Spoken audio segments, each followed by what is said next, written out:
বন্ধুসকল মোৰ আন এটা ব্লগলৈ আপোনালোকক স্বাগতম জনাইছোঁ। মই আজি আপোনালোকক লৈ আহিছোঁ শিৱসাগৰ জিলাত থকা জৱাহৰ নবোদয় বিদ্যালয়খন দেখাবৰ কাৰণে। বলক ভিডিঅ'টো আৰম্ভ কৰোঁ। এইখনেই শিৱসাগৰত থকা জৱাহৰ নবোদয় বিদ্যালয়ৰ মূলটো। বিদ্যালয়খন আছে নাজিৰাৰ চকীমুখত। ইয়াতে ল'ৰাটো 6ৰ পৰা পঢ়িলে, আজি অন্তিম দিন বিদ্যালয়ৰ অন্তিম দিনত বোলো স্কুলৰ ভিডিঅ' এটা বনাওঁ। খুব সুন্দৰ ছবিবিলাক আঁকিছে, আৰ্টৰ চাই অংকন কৰিছে। এইবিলাক নৱগৈ ল'ৰা ছোৱালীৰ সহযোগত খুব ধুনীয়া হৈছে। মই বিদ্যালয়ৰ পৰিৱেশটো দেখাইছোঁ। এইফালে এতিয়া ছামাৰ ভেকেশ্যন দিলে, বাকীবিলাক ল'ৰা ছোৱালী নাই, অকল পৰীক্ষাৰ্থীসকল আছে। সেইকাৰণে ঘাঁহ গজি গ'ল। ভলীবল কোৰ্ট, বাস্কেটবল কোৰ্ট, সেইফালে খ' খ' ফিল্ড আছে, NCC বেষ্ট। খুব সুন্দৰকৈ ফুল, এখন ফুলনি বাগিচা দেখাই দিছোঁ।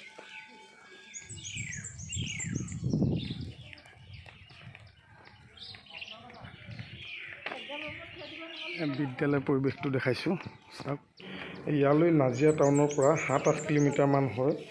নাজিৰাৰ পৰা চকীমুখ আহিব লাগিব। চকীমুখ তিনিআলিৰ পৰা হাই ছেকেণ্ডেৰীৰ সন্মুখেৰে আধা কিলোমিটাৰতকৈ অলপ বেছি দূৰ আহিলেই নবোদয় বিদ্যালয়খন পাব।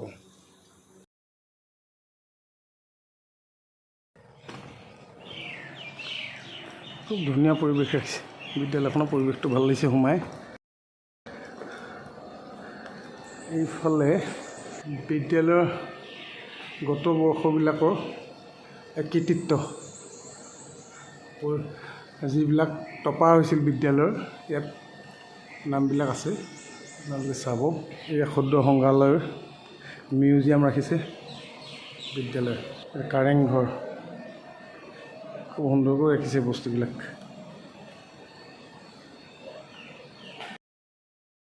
চুকাফাৰ ফটো,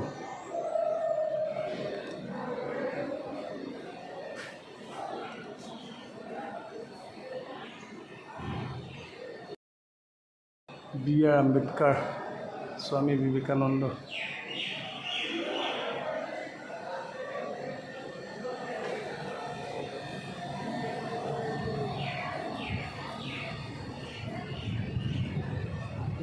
ছাত্ৰ ছাত্ৰীসকলৰ পৰীক্ষা শেষ হ'ল, ওলাইছে।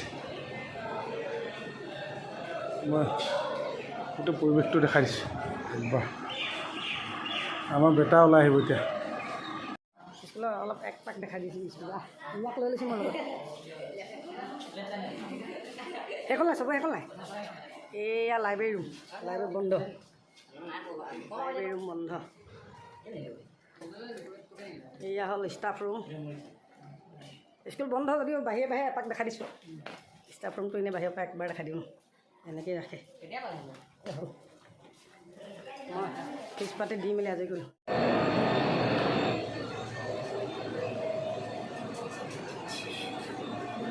এইটো প্ৰিন্সিপাল ছাৰ, এইফালে অফিচ।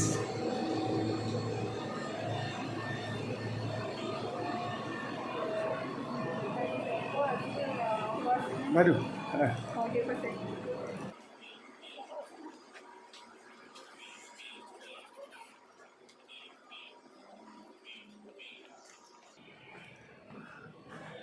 Smart classroom. এইটো ক্লাছৰুমবিলাক দেখাই দিম। ক্লাছৰুমৰ ভিতৰখন দেখাইছোঁ এনেকৈ।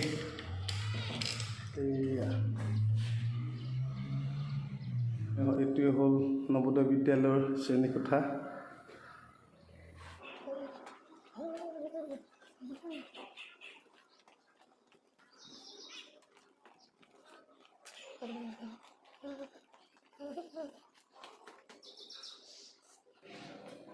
খুব সুন্দৰ এটা পৰিৱেশত বিদ্যালয়খন আছে। এইফালে টয়লেট, বইজ ৱাছৰুম।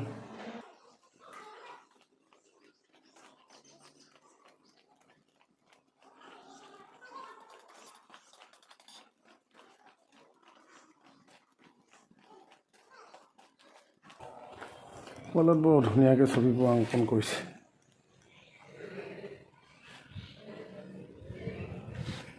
আগৰ আৰ্টৰ ছাৰ হ'ব লাগিব।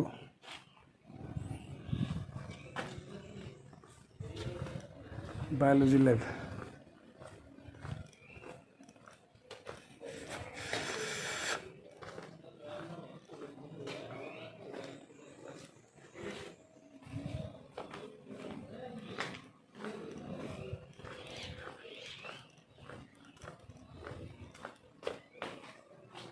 এক ৰাউণ্ড বৰ ধুনীয়াকৈ এটা ৰংঘৰ দেখিছোঁ, আপোনালোকক দেখাই দিছোঁ। ৰংঘৰ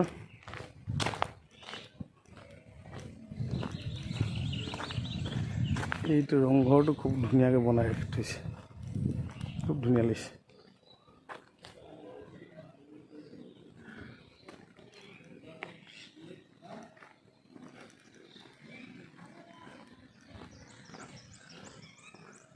অসমীয়া কলা কৃষ্টি, সত্ৰীয়া সংস্কৃতি।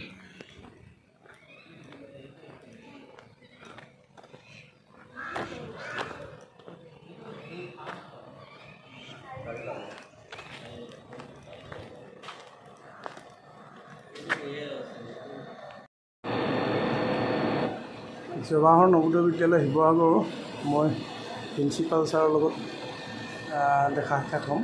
ছাৰৰ ৰুমত সোমাবলৈ লৈছোঁ। এয়া প্ৰিন্সিপাল ছাৰৰ ৰুম।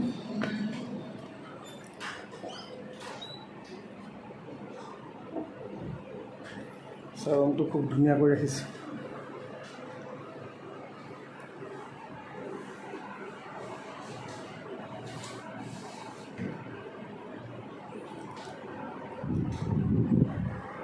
জৱাহৰ নৱোদয় বিদ্যালয় শিৱসাগৰৰ প্ৰিন্সিপাল ছাৰ চম্পক বৰা ছাৰৰ ৰুমত মই প্ৰৱেশ কৰিছোঁ। ছাৰৰ লগতে ভাল বেয়া অলপ পাতিম। ইমান বছৰ ল'ৰাটো থাকিলে কেনেকুৱা পালে, আজি শেষৰ দিন নৱোদয় বিদ্যালয়ত আমিতো বহুত ধুনীয়া দেখিলোঁ আৰু মই গোটেই ভিডিঅ'টো কৰিছোঁ, স্কুলখনৰ গোটেই পৰিৱেশটো দেখাইছোঁ, খুব সুন্দৰ হৈছে। ছাৰৰ লগত দুআষাৰ পাতিম।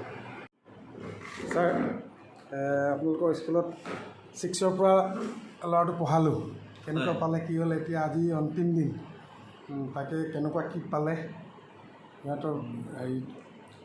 প্ৰথমতে মই আপোনাক মোৰ ফালৰ পৰা আন্তৰিক ধন্যবাদ জনাইছোঁ। আৰু আপোনাৰ অভিলেষ বুঢ়াগোহাঁই আপোনাৰ 6ৰ পৰা আজি 12 পালেহি আৰু যথেষ্ট মেধাৱী ছাত্ৰই। ছাৰ, স্কুলখন যথেষ্ট ধুনীয়াকৈ পৰিৱেশটো ৰাখিছে, ভাল লাগিলে। ইয়াত বহুত পুৰস্কাৰ দিছে। এইবিলাক স্কুলৰ ছাত্ৰ ছাত্ৰীয়ে বেলেগ বাহিৰত পোৱা নাই স্কুলৰ কম্পিটিশ্যন?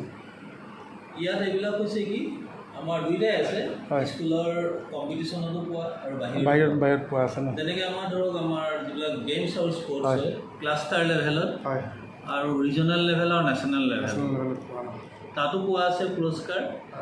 আৰু বিভিন্ন ধৰণৰ ধৰি লওক আমাৰ প্ৰশাসন শিৱসাগৰ জিলা আয়োজন কৰা, যেনেকৈ ধৰক 15 আগষ্ট হওক, বিভিন্ন চিত্ৰাংকন প্ৰতিযোগিতা হওক, এনেকৈ কুইজ প্ৰতিযোগিতা, আৰু এইবিলাকত বিভিন্ন ধৰণৰ প্ৰতিযোগিতাত অংশগ্ৰহণ কৰি এইবিলাক আমাৰ প্ৰাইজ পাইছে আৰু সেইখিনি আমি ইয়াত ভালকৈ ৰাখিছোঁ।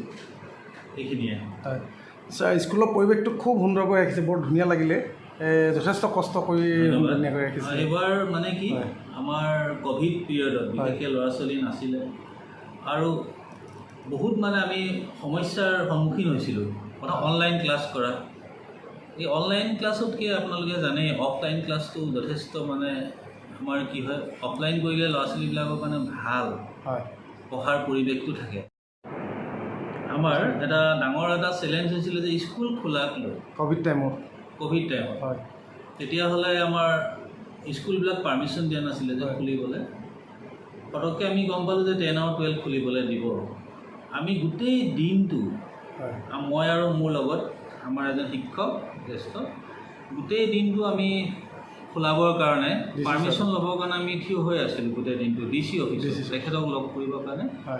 আৰু তেখেতে বিজি আছিলে বিভিন্ন কনফাৰেঞ্চত, পিছত লগ ধৰিলে আৰু তেখেতে অনুমতি দিলে আৰু যথেষ্ট ভাল লাগিলে। আৰু তেতিয়াৰ পৰাই আমাৰ অক্টোবৰৰ পৰাই খোলা হৈছিলে 10 আৰু 12।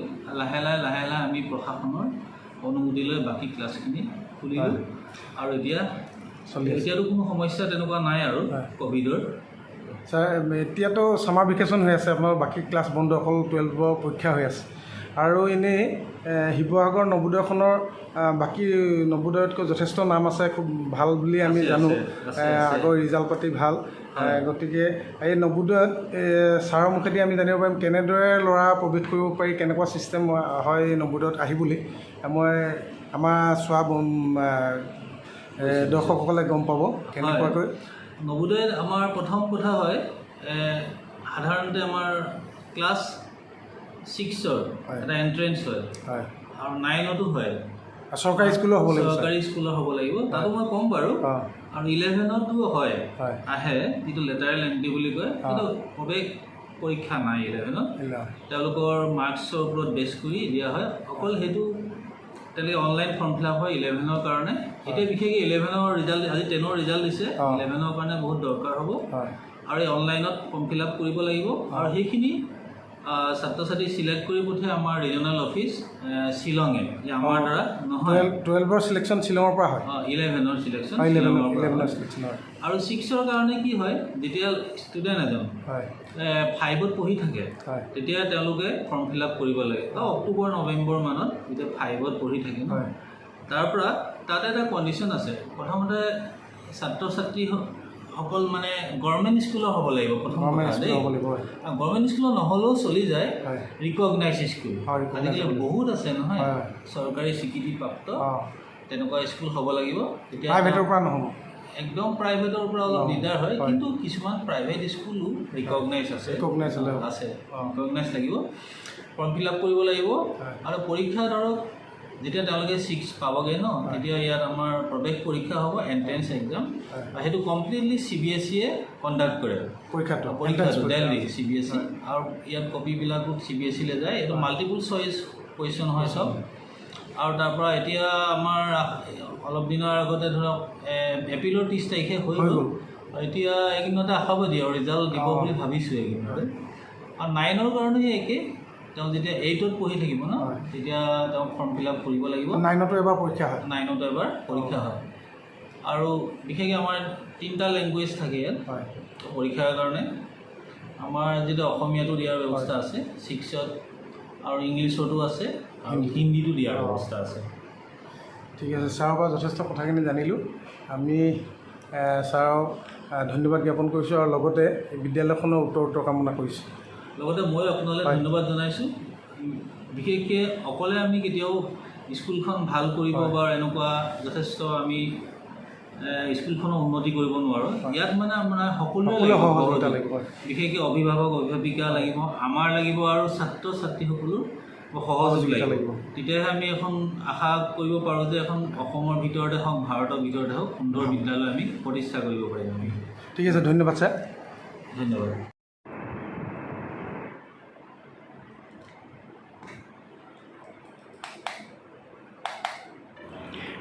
ইমান দেৰি আপোনালোকক মই একাডেমিক ব্লকৰ দিশটো দেখালোঁ বিদ্যালয়খন দেখালোঁ এতিয়া মই আপোনালোকক দেখাম residential area hostel staff quarter এইবিলাক থকা এৰিয়াটো মই আপোনালোকক দেখাম আৰু এই কাষতে এইফালে ৰাস্তাটো এটা আছে ৰ'ব এইটো হ'ল সোমাই যোৱা ৰাস্তাটো ৰেচিডেঞ্চিয়েল এৰিয়ালৈ আৰু এই ৰাস্তাটো যে দেখিছে এইটোৱেদি চকীমুখৰ পৰা আহে এইটো হ'ল বিদ্যালয়ৰ জিৰণি চৰা ইয়াতে অভিভাৱকসকল আহি জিৰণি লয় নাই মোৰ নাহে বুলি কৈ দিলে এক্সট্ৰা হৈ যাব নহয় মানুহৰ কথা পতাব জেনেৰেল ক'ত পাব ন লাষ্ট সকলোবিলাক গাৰ্জেন হয় ক্লাছ 12ৰ ল'ৰা ছোৱালীৰ গাৰ্জেন ইয়াতে এখনতে বহি ল'ৰা ছোৱালীলৈ ৱেইট কৰি আছে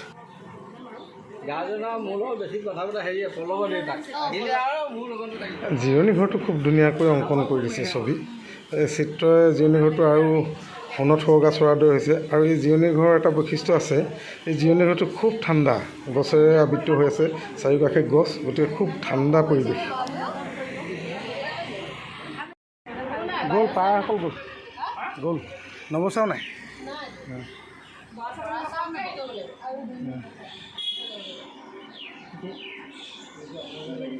এইটো নৱোদয় জিৰণি ঘৰ আমাৰ গাৰ্জেনসকল আহি ইয়াতে জীয়াই এনেদৰে ধুনীয়াকৈ কথা বতৰা পাতে ভাল বেয়া সুখ দুখৰ ভাল বেয়া আজি আমি 7 বছৰে পাতি শেষৰ অন্তিম দিনতহে আমি এতিয়া পাইছোঁ আৰু এয়া বৰাদা বহুত বছৰ আছে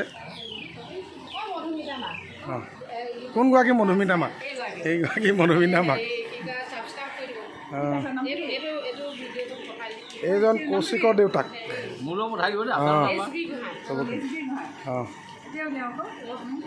আপোনাক কোন আছে অঁ বাইদেউ লগত ন এইগৰাকী হ'ল চিত্তৰঞ্জনৰ মাক আপোনাৰ অঁ কৌশিক মাক মই লাই পোৱা নাই লগ অঁ আপোনাৰ কৌশিক আপোনাৰ অঁ তুলিকা বৰুৱা মাক ন মহিলা পাৰ্টিটোক বৰকৈ চিনি নাপাওঁ যে হয় নি তাৰমানে কুমকুমকৈ আপোনালোকে এইডোখৰত ৰখি দিয়ে আগতেতো আমি গৈ ভিতৰত সোমাই থাকোঁগৈ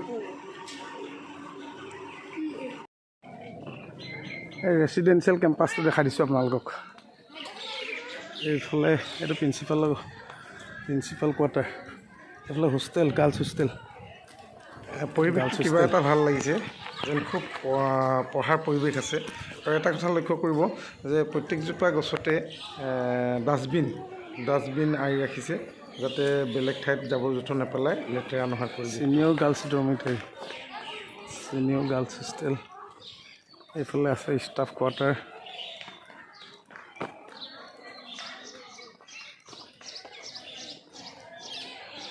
ইয়াতে গাৰ্লছ হোষ্টেলৰ জিৰণি ঘৰ গাৰ্লছৰ কোনো গাৰ্জেণ্টকে মাককো আনকি হোষ্টেলৰ ৰুমত যাব নিদিয়ে কিন্তু বয়জৰ যাব পাৰে গাৰ্লছৰ নোৱাৰে কাৰণে তাতে জিৰণি ঘৰ তাতে লগ কৰে ল'ৰা ছোৱালীক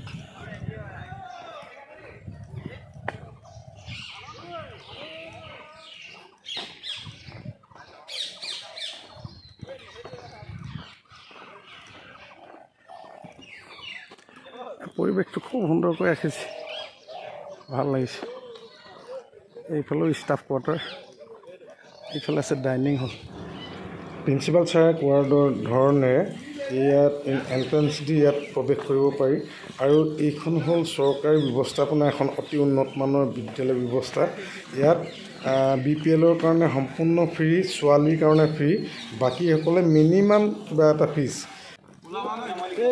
এইটো ডাইনিং হল এইফালে boys hostel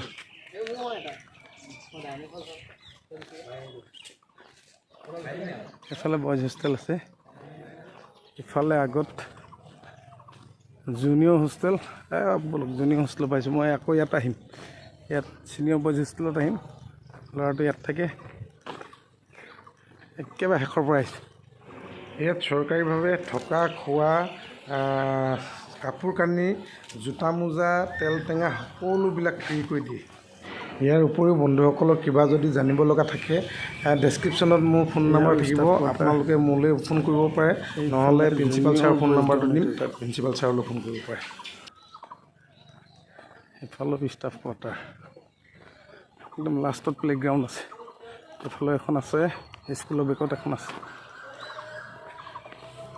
senior boys junior ইয়াত জুনিয়ৰখিনি থাকে ভিডিঅ'টো শেষলৈকে চাব আৰু লাইক কমেণ্ট আৰু শ্বেয়াৰ কৰিব যদি ভাল পায় আৰু যিসকলে মোৰ চেনেলটো আজি প্ৰথম চাইছে তেখেতলোকে ছাবস্ক্ৰাইব কৰি দিব যাতে আগলৈ মোৰ ভিডিঅ'বিলাক পাই থাকে আৰু আপোনালোকে যেনেদৰে মৰম দিছে পাছলৈও তেনেদৰে মৰম কৰি থাকিব ধন্যবাদ ঠিক আছে এইটো হোষ্টেলটো অলপ দেখাই দিছোঁ হোষ্টেল এনেকুৱা এইয়া আমাৰ শ্ৰীমতী ভিডিঅ'টো শেষলৈকে চোৱাৰ বাবে আপোনালোকক ধন্যবাদ জ্ঞাপন কৰিছোঁ আপোনালোকে যিমান মৰম দিছে আগলৈও দি থাকিব যাতে আৰু ভাল ভিডিঅ' বনাই থাকিব পাৰোঁ ধন্যবাদ